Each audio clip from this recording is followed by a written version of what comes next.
ชือกแกเล็กไปเปล่าวะมันไม่มันของคอไม่ได้เฉยผมโฉกไม่เอาแน่นใหญ่กว่านี้แล้วเชือกก็ใหญ่ด้วยเอาไหมล่ะเดี๋ยวมาเดี๋ยวดีกว่านะไม่ทำแล้วทานไปมันไม่ไปหรอกพอโดยกูแค่นี้เอาไม่อยู่เยอะ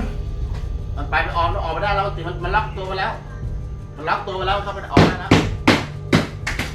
หัวมันทำไมหัวนะ เอาไม้ก่อนครับ อีกตัวได้ไหมหัวอยู่นี่หัวนี่หัวนี่เดี๋ยวให้แกจัดการเดี๋ยวไอ้เซมมาเซมมาเอาเซมเซมสองไหมดึงมาหัวหน่อยระวังปะมีชกนะเอาเลยปึ๊บโอเคเยอะเลยเดี๋ยวก่อนเดี๋ยวจับคอได้ใช่ไหมนะขอทิ้งขาด้วยมันช่วยดึงยก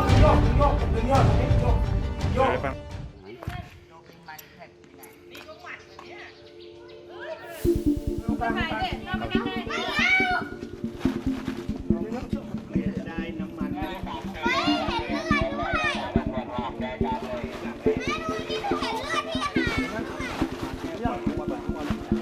วัดแค่